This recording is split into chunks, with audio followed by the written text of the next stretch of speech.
하나님께서 예레미야에게 두 가지 길을 제시합니다. 생명의 길과 사망의 길. 예수님도 성경 말씀을 보니까 두 가지 길을 제시하는 것을 보게 됩니다.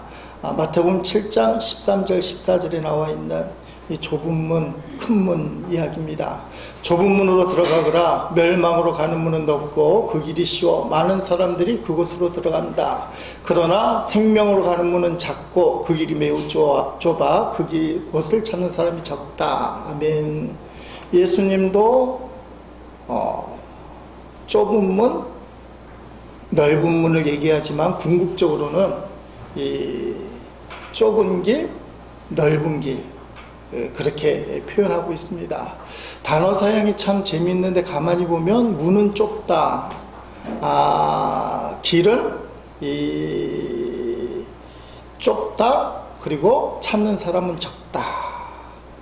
그렇게 표현되어 있습니다. 문은 작다, 길은 좁다, 사람은 적다. 좀 부정적인 이야기예요. 문이 좁은 것보다 넓은 것이 좋고, 길도 좁은 것보다 넓은 게 좋고, 말을 제가 실수했네. 문이 작은 것보다 큰 것이 좋고, 길도 적은 것보다 넓은 것이 좋고, 사람도 적은 것보다 많은 게 좋다. 근데 예수님의 말씀 핵심이 뭡니까? 문이 작아서 들어가기가 힘들지, 길이 좁아서 걷기가 힘들지, 사람이 적어서 외롭지, 그런데 그곳이 바로 생명으로 가는 길이다. 보기에는 문이 커서 좋아요. 문이 크다는 것은 건물이 크다는 거 아닙니까? 길이 넓어요. 너무 좋아요. 사람들 많아요. 근데 그 길이 멸망의 길이다. 예수님이 그런 말씀을 하고 있습니다.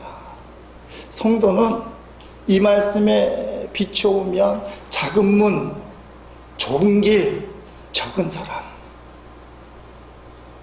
이걸 선택한 사람들.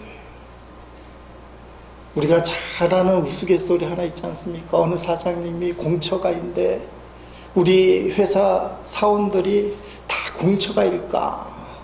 그게 궁금한 거예요. 어느 날 조회를 하다가 사장님이 이렇게 얘기합니다. 집안에서 어떤 결정을 할 때에 자기 마음대로 못하고 꼭 아내의 허락을 받아야 되는 사람들은 여러분 오른쪽으로 다 모여서 앉으십시오.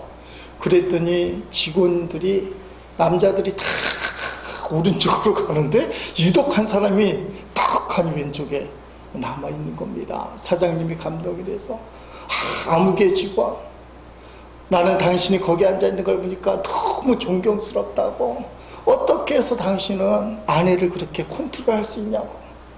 그때 그 직원이 머리를 긁으면서 하는 말이, 아니 사장님 그게 아니고요, 오늘 아침에 출근하는데 우리 집사람이 사람들 많이 모인 곳에는 절대로 가지 말라고 그렇게 얘기해 줘서 사람들 많이 모이는 그쪽에는 안 갑니다.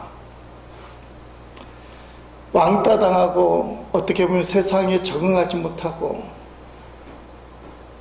믿음으로 산다는 것이 힘든 게 사실이에요. 더 안타까운 사실은 믿음의 길을 걸을 때 우리가 예수님 붙들면 우리를 사랑하신 하나님 아버지가 고난과 어려움과 염려, 그게 다 피해가게 하시는 것이 아니라 예수 믿어도 우리에게 다 닥치게 만들어요. 그러면서 우리에게 그 길을 걸어가라고, 작은 문이지, 좁은 길이지, 사람이 적지, 그런데 그게 생명의 길이다, 그렇게 말씀하고 있습니다. 여러분, 우리는 예수님을 신랑이라고 부르니까 신랑의 말을 잘 들어야 돼요. 그래서 우리는 공처가, 애처가 아니라 공주가, 애주가, 표현이 좀 그렇긴 한데 주의 말씀을 듣는 사람들, 어렵고 힘들어도 이 길이 생명의 길이기 때문에 오늘날 위기의식을 많이 느끼는데 교회와 성도들이 십자가를 안 붙들려고 해요.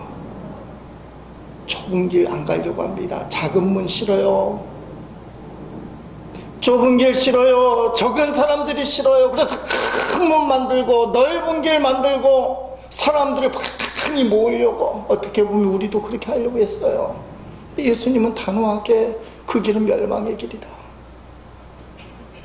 성도는 생명의 길을 타복 걷는 사람들인데, 작은 문, 좁은 길, 적은 사람들. 성경을 찾아보니까 지난 주간에 히브리서 말씀에, 야 정말 세상에 탄탄대로가 열렸는데 그거 발로 뻥 차고 좁은 길로 걸어간 사람, 앞날이 보장이 되었는데 그 넓은 길을 주의 뜻이 아니기 때문에 포기하고 믿음의 길을 걸었던 사람이 눈에 확 들어왔어요. 모세입니다. 모세. 오늘 모세 이야기 끝날 때도 할 텐데요.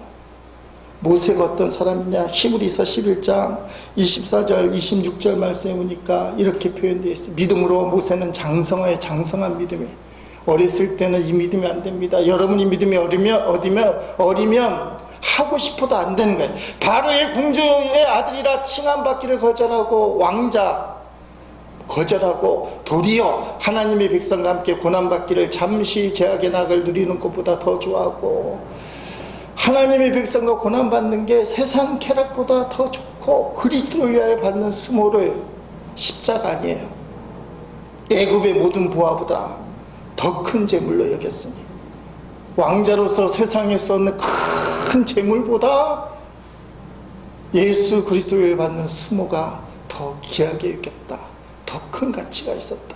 이는 상 주심을 바라봄이라 하며, 불신자들이 예수 믿는 저와 여러분을 손가락질하고 개 뭐라고 얘기하는 이유가 뭡니까? 실컷 예수님 믿고 종교를 갖고서 자기 욕심만 채운다. 좁은 길로 가라고 얘기하지만 그렇게 큰 길로 수단과 방법을 가리지 않고 가려고 하는 너의 모습이 정말 신앙인인가? 이런 질문을 던질 때 모세는 세상의 모든 걸 발로 걷어차고 하나님의 뜻을 위하여, 요새 말로 히브리서는 신약이니까 십자가를 지는 길을 걸어갔다. 왜 그렇습니까? 상 주심을 바라봅니다. 누가 상을 줘요? 하나님. 우리가 마지막에 만나는 예수님이 우리에게 상을 주시는 거.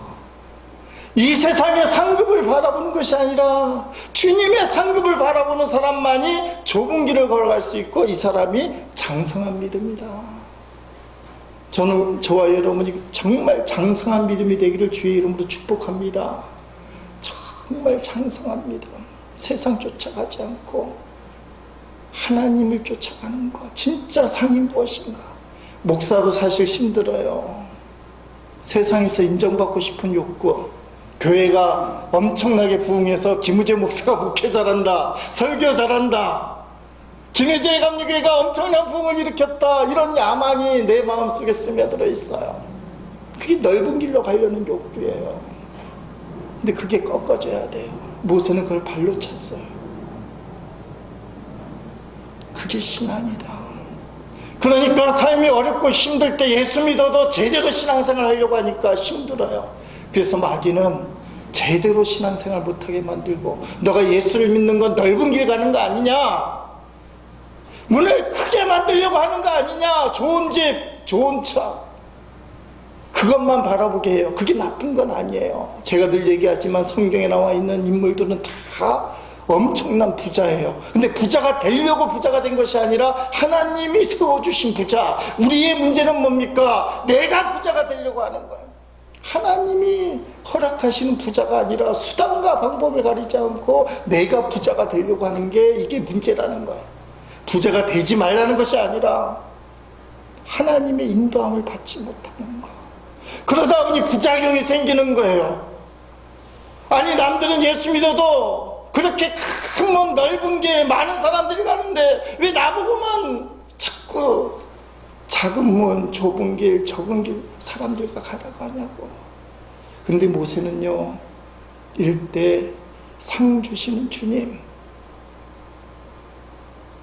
남들과 비교해서 마음이 아플 때, 예수 믿어도 시험이 닥칠 때, 그때 주님을 바라보시기를 바랍니다. 반드시 주님께서 위로해 주셔요. 마음속에 진실함과 간절함이 있을 때, 마음속에 진실함과 간절함이 있을 때, 산신령처럼 주님이 똥 나타나서 암개야 내가 너를 아노라 이렇지는 않아요. 근데 주님 바라보려고 기도하고 말씀 보고 주님 붙들려고 몸부림을 치면 어느 순간에 주님이 나를 이렇게 풀어주시나. 제가 지난 주간에 새벽 기도회 때, 수요 예배 때 금요 심야 기도회 때 이 찬송을 했는데, 그때 우리와 함께 가시고 우리의 짐을 져주시는 주님, 제가 몸부림을 많이 쳤어요. 창립주의를 앞두고 뭔가 해야 되는 거 아닙니까? 인간적으로 뭔가 계획을 세워야 되는 거 아닙니까? 근데 주님이 다 누르시면서 너의 본 모습이 중요하다. 눈으로 보이는 어떤 현상이 아니라 너의 본 모습, 우리 교회의 본 모습. 근데 주님이 이 말씀을 주셔요. 수고하고 무거운 짐진 자들아 다 내게로 오라. 근데 이 내용이 가사에 있어요. 300장 1절만 보면 그렇게 되어 있잖아요. 내 마음이 낙심되며 근심에 눌릴 때 주께서 내게 오사 위로해 주시네. 가는 길 캄캄하고 괴로움 많으나 주께서 함께하며 내 짐을 지시네. 마음이 그렇게 돼. 주님이 우리 짐을 함께 져주시는 거예요. 우리와 함께 하시면서 내 짐을 져주시는 거예요. 가정을 향해서, 자녀를 향해서, 교회를 향해서 내가 짐이 큰데, 목사로서. 근데 내가 진다고 생각했는데 주님이 져주시는 거예요. 그네가 내게 족하네. 그 은혜가 족하네. 이 괴로운 세상 지날 때 그 은혜가 족하네. 이 찬송만 하다 보니까 내 마음이 낙심되고 괴로운 세상 지나고 이게 슬퍼지니까, 그래서 찬송가 159장을 부르는 거예요. 기뻐 찬송하세. 그래서 159장, 그 다음에 다음 주는 창립주일이니까 교회 찬송가. 아니 내내 내 마음이 낙심되며 이거만 부르다 보니까 다운이 되는 거예요. 은혜롭긴 한데 너무 활기가 없다. 근데 여러분, 분명한 사실은 주님을 묵상하고 주님을 바라보고 100% 아니라도 돼요. 30일 작정기도 이런 거 안 해도 돼요. 근데 마음속에 간절함이 있고 진실함이 있고 믿음을 갖고 주님 바라보면 주님이 어떤 형태로든지 우리에게 응답을 해주신다. 오늘 말씀 속에는 주의 응답이요, 상당히 성숙한 차원에서의 응답입니다. 믿음이 낮은 사람들, 그래도 아무리 나는 작은 문, 좁은 길, 적은 사람보다 큰 문이 좋고 큰 사차대로가 좋고 사람이 많은 게 좋다고 하는 사람들은 받아들이기 힘든 메시지예요. 그러나 이 메시지 뒷면에는 진실된 믿음과 간절함, 이게 깔려 있는데, 솔직히 말하면 이 메시지가 안 받아들인다 할지라도 그 뉘앙스, 진실함과 간절함, 이거는 성령께서 여러분들의 마음을 만져주시기 바라요. 왜냐하면 메시지는 여러분 그냥 듣긴 아멘 하지만 저도 적용하기 힘든 메시지예요. 왜냐하면 너무나 상식적이지 않기 때문에. 이 단어를 안 쓰려고 애를 썼는데 성령께서 허락하셔서 한마디로 얘기하면 몰상식한 하나님의 응답. 다행히 충격을 안 받으시는군요. 하나님이 몰상식하게 응답하신다. 어떻게 할 거냐? 자, 오늘 본문으로 들어갈 텐데 본문의 시작, 배경이 중요합니다. 오늘 에레미야 21장을 읽었는데 1절, 2절, 8절 말씀 읽었지만 1절, 2절이 중요해요. 1절 말씀 3번 보겠습니다. 앞에 좀 해보셔요. 3번이 없네. 제가 읽어드리겠습니다. 예레미야 21장 1절 2절에 보면 여러분 성경 보시면 됩니다. 이것은 시드기야 왕이 말게 아들 바스올과 제사장 마아세의 아들 스바냐를 에레미야에게 보냈을 때에 여호와께서 에레미야에게 하신 말씀입니다. 그때 그는 이렇게 말했습니다. 우리를 위해서 여호와께 기도해 주십시오. 바벨로니아 왕 느부갓네살이 우리를 공격하려 합니다. 혹시 여호와께서 우리를 위해 기적을 일으켜 주시면 느부갓네살이 우리에게 물러날 것입니다. 에레미야서는 예언서는 되게 복잡해요. 역사적으로 시간적으로 쓰지 않고 환상도 보고 메시지도 있고 뒤죽박죽인데, 오늘 본문은 시드기야 왕이 나오는데 남유다의 마지막 왕이 20대 왕 또는 19대 왕 그렇게 표현하는데, 마지막 왕, 마지막에 바벨론이 세운 왕인데 바벨론을 배신하고 애굽 편을 드는 거예요. 우리나라로 얘기하면 미국이 김우재 대통령을 세웠는데 김우재 대통령이 미국을 배신하고 중국하고 손잡은 거예요. 근데 미국이 가만히 있겠습니까? 바벨론이 가만히 있겠습니까? 바벨론의 느부갓네살 왕이 대군을 이끌고 남유다 예루살렘을 공격을 한 겁니다. 이게 주전 588년 상황. 남유다가 망해요. 2년 후에 586년에. 이게 나라가 풍전등화와 같은 상황입니다. 그때 평상시에 하나님 말씀을 무시하고 듣지도 않던 시드기야 왕, 오죽하면 나라가 망했겠냐고요. 지도자가 엉망이니까. 이게 급화되게 되니까 나라가 풍정등화되다 보니까, 그래도 진실된 하나님의 선지자 에레미야 목사님을 찾아간 거예요. 두 사람을 보내서. 하나님은 위대하지 않습니까? 하나님이 역사하시면 저 바벨론 대군을 순식간에 물리쳐 주시지 않겠습니까? 그러니 이 나라와 민족을 위해서 기도해 주십시오. 여러분, 이게 시드기야가 믿음이 있어서 한 것이 아니라 이스라엘 역사의 기념비적인 사건이 110년 전에 있었어요. 지금 주전 588년이니까 110년 전쯤에. 그때는 히스기야가 왕이었는데요, 그 당시에 강대국이었던 아수르 사네립이 엄청난 대군을 이끌고 똑같이 예루살렘을 쳐들어 온 겁니다. 그러면서 사네립 왕이 똑같이 사신을 보내놓고는 이스라엘을 협박하는 겁니다. 너희가 항복하지 않으면 다 죽어. 그랬더니 그 당시 히스기야 왕이 똑같이 하나님의 진실된 선지자 이사야예요. 이사야를 사람을 보내서 물어보는 거예요. 하나님의 뜻은 무엇입니까? 그러자 이사야가 하나님의 말씀을 대언해 주시는데, 적들이 자신들의 나라로 돌아갈 것이며 사네립은 죽을 것이다. 그렇게 얘기하는 거예요. 하나님이 아수르로부터 남유다를 지켜줄 것이다. 방법은 얘기하지 않는데 저들이 다 도망갈 것이다. 그리고 사네립은 실제로 돌아가서 아수르에 돌아가서 죽어요. 근데 여러분, 이 응답을 받았는데요, 현실이 안 됐잖아요.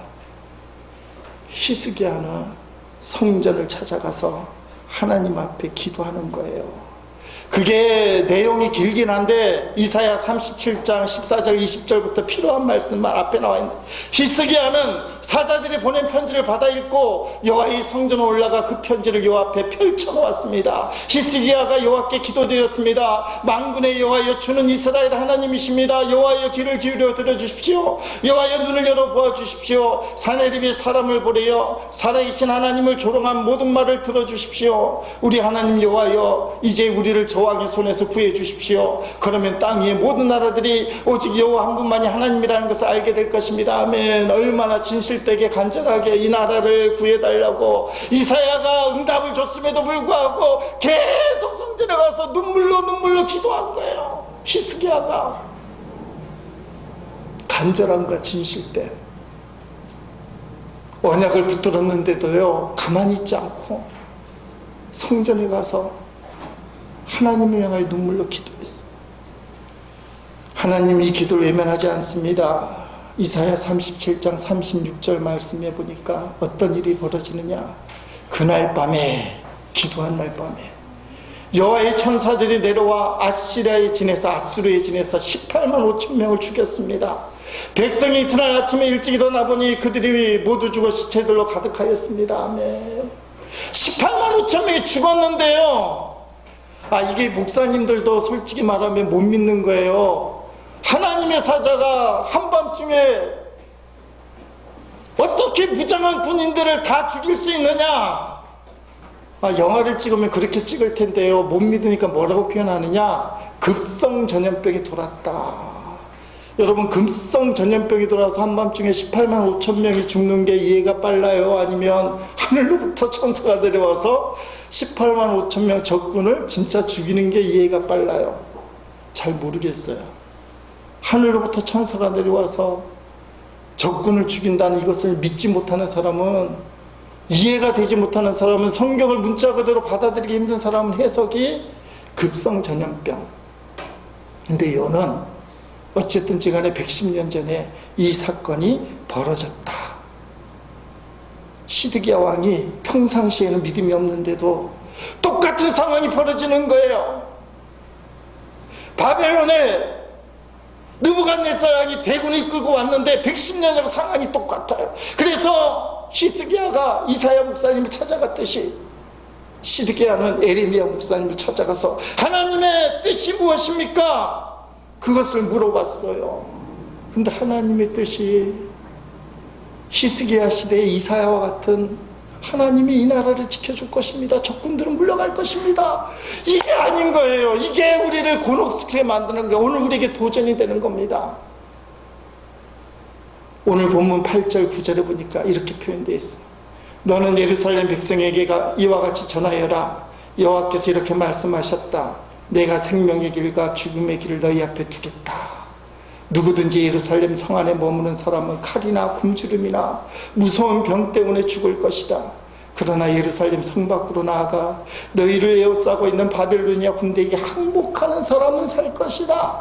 누구든지 성을 빠져나가는 사람은 자기 목숨을 건질 것이다. 아멘. 적군이 쳐들어왔는데요, 적들이 떠나갈 것이다. 하나님 우리를 지켜줄 것이다. 이게 아니라 적들이 가서 항복해라. 바벨론 하나님이 쓰시는 도구다. 너희를 죽이러 왔지만 너희가 죄악에 심해서 하나님이 바벨론을 보내서 너희를 깨닫게 하려고 했다. 그러니 적들에게 항복해라. 그러면 산다. 그런데 이게 부끄럽다고, 이게 하나님의 뜻이 아니라고 끝까지 버티면 그게 사망의 길이다. 2년 동안 버티는데 다 죽어요. 2년 동안 버텨요. 결사항전.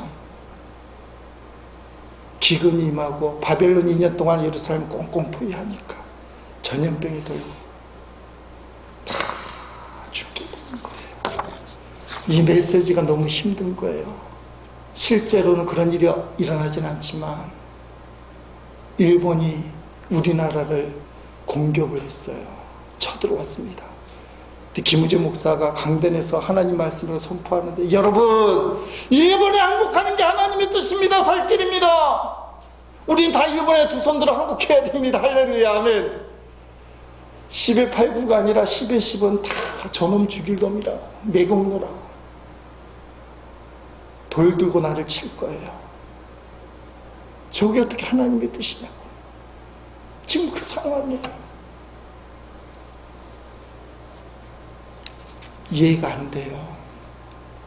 하나님의 뜻이 항복하는 거라고, 그게 살 거라고. 아니, 이런 때는 일사항전, 끝까지 목숨을 걸고 나라를 지키는 게 애국이지. 그게 신앙인이지.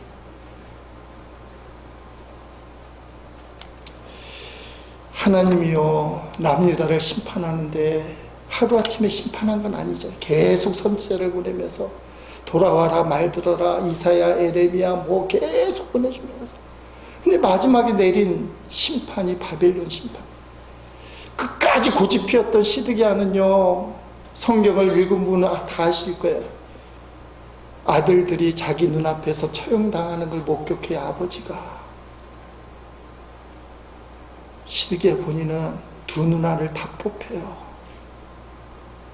바벨론에 끌려가서 거기서 비참하게 죽어요. 이 선을 넘을 수 있겠습니까? 상식적으로는 일사항전 끝까지 싸워야지. 하나님의 뜻은 항복하라니 그게 말이 돼. 그래서 에레미야는 수없는 고난과 핍박을 당해요. 너같이 가짜 선지자가 어디 있냐. 근데 성경을 보니까 에레미야가 진짜예요. 사람들이 하나님 말씀에 불순종해서 벌을 받고 엄청난 심판을 받게 되는 거예요. 여러분, 생명의 길, 사망의 길, 복음으로만 얘기하면 예수 믿는 생명의 길, 안 믿는 불신자들이 가는 사망의 길, 이렇게 해석할 수 있지만 믿음이 좀 깊어지면요, 하나님의 뜻이 도대체 무엇일까? 이 분별력이 필요해요. 분별력이 필요해요. 그냥 상식적으로 생각 없이 판단하면 안 된다는 거예요. 아까 예를 든 것처럼 어느 목사가 일본이 쳐들어왔는데 일본한테 항복하는 게 하나님의 뜻입니다 하면 저부터 돌 던져요. 어떻게 그게 하나님의 뜻이냐. 근데 성경이 지금 그 얘기를 하는 거예요. 니네가 오죽 하나님의 뜻에 얼마나 불순종했으면 일본을 들어쓰겠냐. 영안이 열린 사람이 에레미야밖에 없었고 그는 눈물로 호소했어요.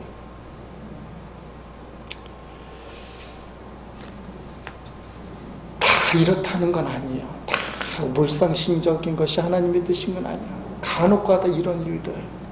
욥기 같은 경우도 그렇잖아요. 욥의 내 친구들은 엘리사, 발스, 빌다, 소바로 네가 죄를 졌으니까 벌을 받는 것이, 하나님이 죄를 안 짓는데도 벌을 줘. 근데 하나님이 죄를 안 짓는데도 벌을 주잖아요.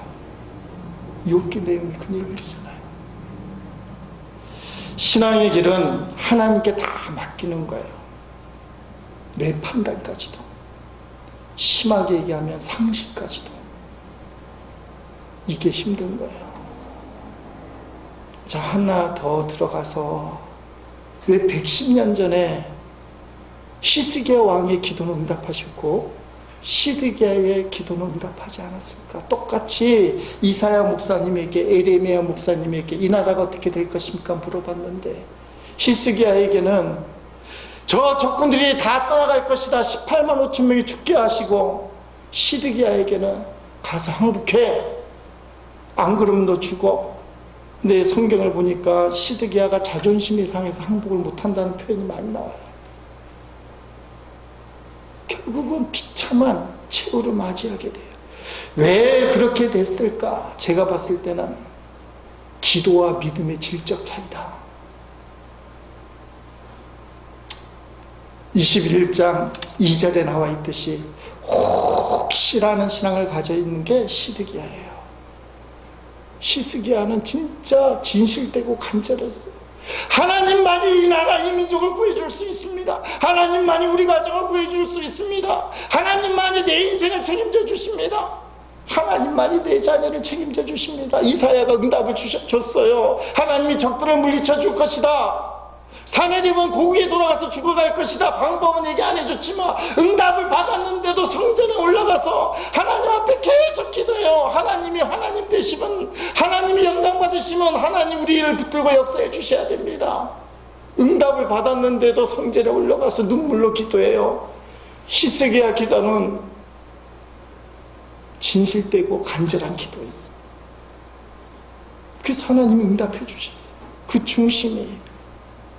근데 시드기야의 기도는요, 110년이 지난 다음에 내가 봤을 때는 옆으로 이렇게 째리는 신앙, 해주면 좋겠다는 신앙, 아니 110년 전에 했으니까 하나님 이거 해주셔야 되는 거 아니에요? 하는 그런 불쑥 내미는 신앙, 요행을 바라는 신앙. 본인은 간절함이 없어요. 진실함이 없어요.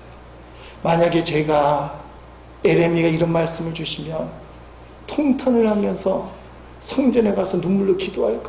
하나님 어떻게 이럴 수 있습니까? 왜 우리 보고 항복하라고 합니까? 110년 전에 그렇게 아수르를 한순간에 기적적으로 물리쳐 주신 하나님이 왜 오늘은 이렇게 역사합니까? 우리가 뭘 잘못했습니까? 아니 히스기야는 긍정적인 응답을 받고도 눈물로 기도했는데 만약에 부정적인 응답이 주어진다면 통곡하며 기도해야 될 거 아니에요. 하나님 이러시면 어떡합니까? 하나님 우리 버리시면 어떡합니까? 시드기야가 진실되지 못하고 간절함이 모자란 이유는 그 이후의 기도의 모습이 나와 있어요. 히스기야는 응답을 받았는데도 성전에 찾아가서 눈물을 뚝뚝 흘리며 기도해서 응답을 성취시켰는데 시드기야는 한 번 해주면 좋겠습니다. 혹시 하나님 해주면 좋겠습니다. 안 된다고 하니까 내 그럴 줄 알았어. 아니 하나님이라고 배울 수 있어? 에레미야 목사님 맨날 눈물 흘리면서 하나님 이게 진실된 메시지라고 하는데 어떻게 그게 진실된 메시지야? 발로 차버렸어요. 자신의 방법을 선택했어요. 하나님이 아무리 그렇게 하셔도 예루살렘은 내가 지킨다. 내 방법으로 지킨다. 여러분 기도하다가요 그 사람이 진실되고 그 사람이 간절하면 어디서 나오느냐? 그 응답을 바라는 태도가 아니라 하나님 앞에 기도했는데도 기도가 성취될 때까지 계속 몸부림치는 태도. 히스기야는 그 태도를 가진 거예요. 하나님의 응답을 받았음에도 불구하고 그 응답이 성취되기 위해서 눈물로 계속 기도하는 태도. 하나님이 그 모습을 보시는 거예요. 성경 말씀에 만약이라는 경우는 없지만 시드기야가 에레미야의 이 부정적인 메시지를 붙들고 하나님 앞에 통곡하고 그때라도 해결을 했다면 성경은 다르게 기록되었을 것이다. 남유다는 멸망받지 않았을 것이다. 왜냐하면 하나님께 돌아섰기 때문에. 하나님은 하나님을 찾게 만드는 방법으로 바빌론을 보내는 것이지 하나님의 백성이 죽는 것으로 역사하는 분이 아니기 때문에. 여러분 평상시의 기도 태도, 하나님만 붙들고 하는 기도 태도, 내 응답, 내 목적, 내 꿈만 그것만 붙들고 하는 사람은 쉽게 포기하고 화가 나고 응답이 안 된다고 하면 포기하지만 하나님만 붙들고 기도하는 사람의 태도, 하나님의 뜻을 붙드는 사람의 태도, 간절함과 진실된 기도가 있는 것. 지난 화요일날 수요일날 1박 2일 동안 급하게 강화도에 기도하는 목사님들이 같이 갔습니다. 함께 기도하던 목사님이 강화도 하도시원 교회에 임지를 옮기는 바람에 방문차 갔어요. 이렇게 은혜로운 시간을 보내면서 강화도에 신학대학 동기가 3명이나 있는 거예요. 3명. 강화도에 교회가 많아요. 많은데 감리교회가 감리교회 텃밭이죠. 완전. 근데 거기서 은혜로운 이야기를 들었어요. 동기 3명 중에 다 모여갖고 동기들끼리 모였습니다. 우리 동기 다 모이니까 거기 3명, 우리가 한 2명에서 5명이 모였는데 은혜로운 이야기를 들었어요. 강화도가 지도를 보면 북한에 쑥 들어간 백령도 바로 밑에 있고 북한하고 접경 지역이에요. 북한군 초소도 보이고 때로는 들어갈 때 주민등록증을 맡겨야 되는. 동기 이진성 목사님이 당산교회를 담임하시는데 강화도 최북단이 있어요. 거기서는 북한이 보이는 거예요. 근데 강화도에 있는 다른 동기 목사님이 이진성 목사님 이야기를 하는 거면 이 사람이 주인공이에요. 이진성 목사님이 11월 달만 되면 왜 그런지 모르겠어요. 그 이유는 안 물어봤으니까. 한 달 동안 교회 밖에 밤중에 나가서 북한을 이렇게 보면서 한 달 동안 1시간 이상을 꼬박 기도한다는 거예요. 11월 달만 되면 양말을 2개 껴신고 그 추운 밤중에 북한 땅을 바라보면서 이진성 목사님이 기도를 한다는 거예요. 근데 이게 1, 2년 된 것이 아니라 표현이 오래된 10몇 년, 아마 목회 초기 때부터 당산교회를 아마 목회하셨나 봐요. 1, 2년 한 게 아니라 그 오랜 세월 동안을 11월 달만 되면 안 물어봤어요. 왜 한 달 동안. 본인은 뭐 그런 말 하냐고 거면쩍게 생각하고 이제 막 얼굴 돌리고 그러시는데 다른 동기 목사님이 이 이진석 목사님을 자랑하고 다닌다는 거예요. 오늘날에 이런 목사가 있다. 이런 목사가 진짜 목사 아니냐. 표현이 진짜 목사 아니냐. 진짜 목사 아니냐. 사람들이 알아주든 알아주지 않든 간에 11월 달만 되면 밤중에 밖에 나가서 북한을 바라보고 북한 땅을 위해서 기도하는 목사. 여러분, 지금도 그런 기도하는 사람들이 있다는 거예요. 하나님께서 우리 민족을 축복하실 수밖에 없다. 기도의 손을 들고 진심으로 기도하는 그 자세를 보신 하나님. 시드기야에게 그 기도 자세가 있었어요. 반면에 시드기야는 혹시나 하는 마음으로 하나님을 기웃거리는 신앙. 기웃거리는 신앙. 여러분, 생명의 길이 누구에게 열리느냐? 간절함과 진실 때문에 기도하는 사람들에게 열려요. 히스기야는 간절함과 진심으로 기도할 때 생명의 길이 열렸고, 시드기야는 그게 없었어요. 자, 한 발자국 더 나가서 성도에게서 진짜 생명의 길이 뭐냐? 지난 금요일 날 김종호 집사님의 소천 이야기를 듣고 마음이 너무 안 좋은 거예요. 우리 집사람이 서울에 신방을 가자 그랬는데 안 간 것 때문에 속도 상하고, 월요일 날 꼭 가자고 했는데 강화도 가는 바람에 미뤘는데 살아생전에 얼굴을 못 본 거잖아요. 너무 가슴이 아파요. 다발성 골수종이라는 혈액암에서는 승리를 했는데, 치유받았는데 간암에서는 실패했다는 겁니다. 근데 간암에서 치유 실패가 인생 실패는 아니잖아요. 아무리 이렇게 얘기해도, 죽어서 천국 간다고 얘기해도 그 좌절감, 말할 수 없는 어떤 낭패감. 왜 하나님이 내 마음이 낙심되어 이 찬양을 하게 하셨는지. 금요일날 그 소식 듣고 어떤 목사님 설교를 듣는데 표현을 좀 조심스럽긴 한데 환상을 봤다. 환상을 봤다. 태어난 지 석 달밖에 안 된 아기를 어쩔 수 없이 나일강에 띄어보내는 어머니와 그 장면을 통해서요. 또 어떤 목사님이 금요일날 저녁에 제가 설교를 모니터하는데 그 말을 한 거예요. 모세와 그 어머니 요게벳의 이야기입니다. 그 장면 심야기도에도 잠깐 얘기했는데 출애굽기 2장 2절 3절 말씀에 보니까 이렇게 표현되어 있어요. 그 여자 요게벳이 임신하여 아들을 낳았는데 그 아이가 하도 잘생겨서, 자기 아들이 못생긴 사람 어디 있겠어요. 하도 잘생겨서 남이 모르게 석 달 동안이나 길렀다. 그러나 더 이상 숨길 수가 없어서 갈대 상자를 구하여다가 역청과 송진을 바르고 아이를 거기에 담아 강가의 갈대 사이에 놓아두었다며.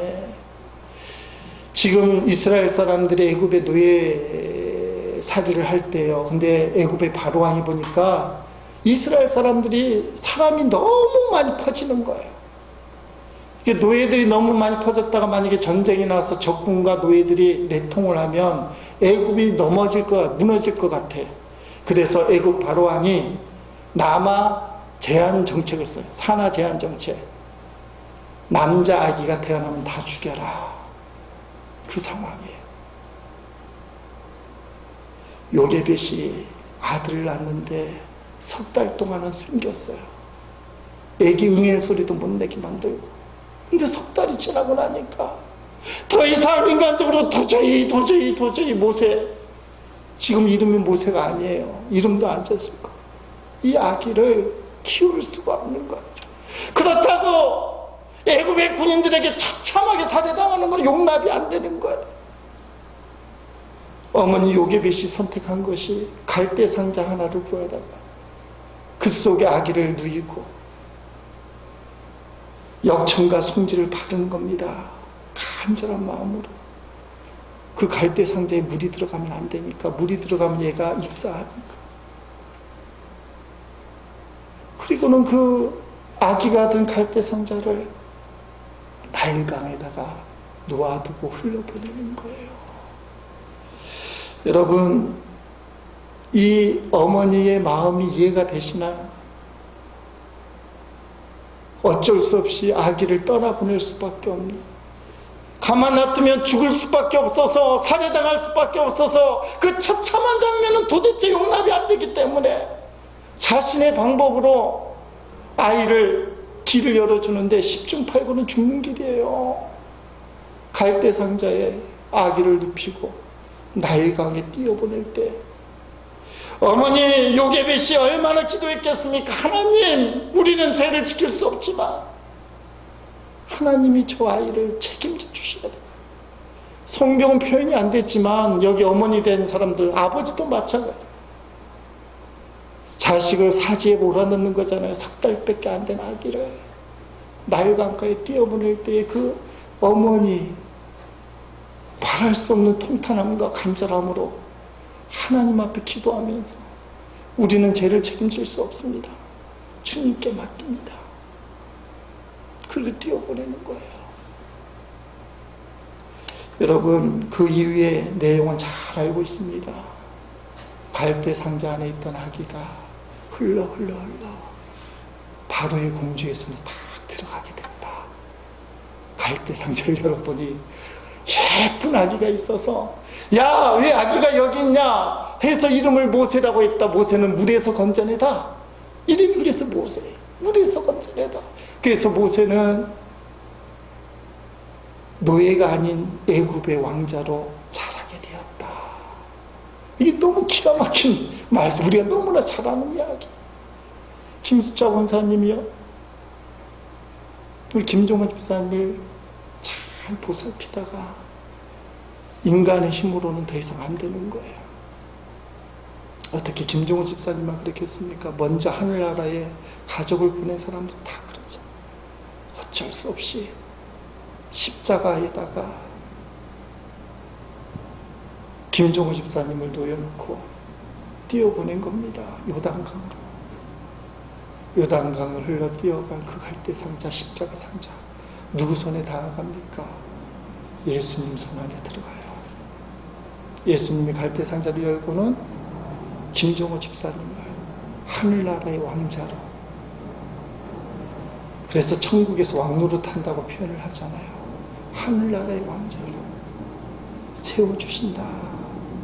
여러분, 이건 눈으로 보진 않았지만 마음의 감동으로, 그래서 표현을 환상을 보았다. 환상을 보았다. 환상을 보았다. 살면서 감당할 수 없는 고난과 어려움, 고통이 있습니다. 예수 믿어도 피해가지 않아요. 그때 우리는 예수님 믿는 사람, 십자가의 길을 걷는 사람, 작은 문, 좁은 길, 적은 사람들이 보이지만 이 길이 믿음의 길이다. 그리고 이 믿음의 길, 그때는 예수님이 계십니다. 오늘 두 가지. 먼저는 히스기야처럼 간절하고 진실되게 기도해서 하나님의 기적을 체험하여 그 하나님을 간증하는 성도가 되고 싶습니다. 두 번째, 설령 인간적으로 실패하게 보인다 할지라도 우리는 실패자가 아니라 최후 승리자이다. 큰 문, 넓은 길, 많은 사람은 의시되고 가지만 그들은 결국은 멸망의 길, 사망의 길이 종착의 길이다. 그러나 우리 성도는 예수 믿고 가는 이 작은 문, 좁은 길, 적은 물이라 할지라도 그 끝은 예수님이 계신 생명의 길이다. 그리고 우리는 천국에서 주님과 함께 영원히 왕노릇합니다. 여러분, 최후 승리만큼 누릴 것이에요. 최후 승리를 믿음에 걸어가는 제 일의 모든 식구들이 되기를 주님의 이름으로 축복합니다.